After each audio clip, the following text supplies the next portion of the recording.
So Baldur's Gate 3 has been nominated for Game of the Year, as well as a bunch of other categories, like Best Narrative, and I think it deserves to win.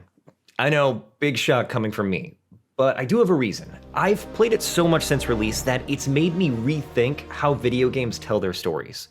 Video games are inherently an interactive medium, but a lot of games focus on storytelling at a cinematic level, rather than through having the player make choices with meaningful effects. Baldur's Gate 3 has shown me how truly incredible a game can be when it does its utmost to respect the player as an agent in the story, and has a truly amazing amount of consideration for anything the player might think to do.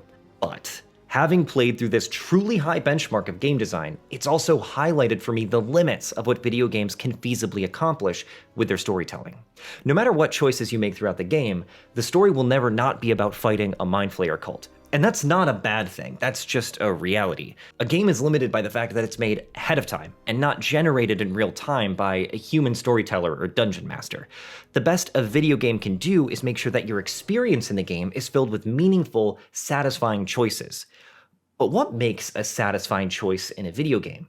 I think there are two categories of choice in games: mechanical and narrative. Your mechanical choices are about what guns you choose, what skills you take, what weapons you buy, and what strategy you use to clear the hurdles that the game puts in front of you. Narrative choices are branching paths that take the story of the game in different directions, but I don't think that these things should be separate. I shouldn't want to skip past the narrative choices just to get to the mechanical choices, and I shouldn't want to skip the mechanical choices just to get to the narrative choices. They should feed into each other. The choices that you make at a mechanical level should inform the choices at a narrative level, and vice versa. Baldur's Gate 3 is a phenomenal example of how mechanical and narrative choices can be interwoven. For example, when building your character, you can put points into charismatic skills that can allow you to handle what would have been a combat encounter through dialogue. You can even take spells or find items that allow you to read the thoughts of characters, which can open up new lines of dialogue. You can skip past narrative moments through stealth, ambushes, and thievery. And on the narrative side, your choices in the game determine the combats you enter, what position you'll be in those fights, who your allies in those fights will be, who your companions are, and what powers you have access to. The reason Baldur's Gate 3 is such a triumph of choice in gaming is because of how skillfully and thoroughly they've woven these two elements of choice together, in ways other games don't even attempt to do. Take a game like Borderlands 2, for example. It's a game that is purely about mechanical choice, with no interest in narrative choice whatsoever. You choose a class, you follow a predetermined story event to a place to kill stuff. You pick up guns, you follow more story events to kill more things, to get more guns, to kill more things, to get to the next story event, and on. Besides choosing the order in which you do these things, you aren't making any meaningful narrative choice that affects the mechanics. Now, I'm not saying it's a bad game for this reason, but I am saying the story isn't compelling in the game because it has no choices. Not just no meaningful choices, literally no narrative choices whatsoever, besides maybe what color gun you're going to use to blow up a bullywug. It attempts to get around this problem by introducing larger-than-life characters, like Handsome Jack or Claptrap. And while they can help alleviate this problem, time can age them pretty poorly, and they don't remain compelling upon repeated playthroughs. Fallout 4 suffers from the same curse, if a little less drastically. You follow story events to find stuff, to kill stuff, to get more guns, to get to the next story event, you get the idea. The difference here is that Fallout tries to give you the illusion of choice. With a dialogue mod installed, you can see just how little narrative choice the player is truly given at any moment. Each option is just a restatement of the other choices, but tonally different. The few moments you can actually make choices that change the game in any sense stand out, but besides a couple side quests, the only real choice is at the end of the game, and that's basically 3 different ways of doing the same thing.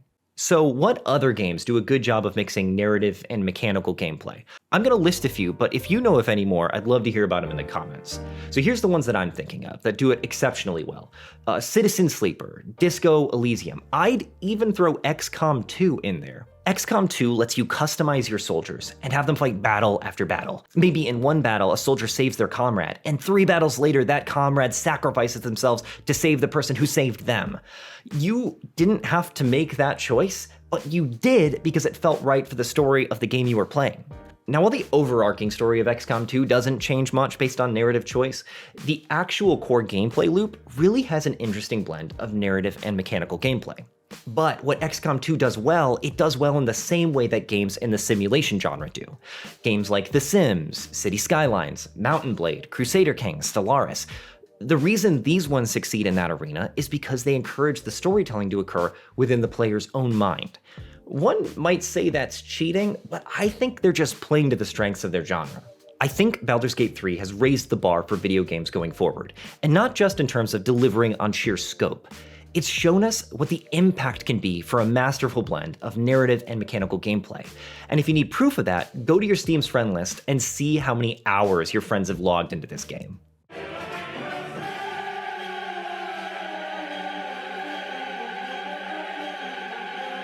Oh my god.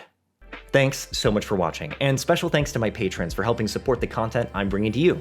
If you're interested in supporting the channel, I have a Patreon that gives you access to a Dungeons & Dragons supplement called the Codex of Contagion, which reworks how diseases work in D&D. If that sounds cool to you, I'd encourage you to check it out. My name's Ben DeHart, and I think it's finally time I start my Dark Urge run. See ya.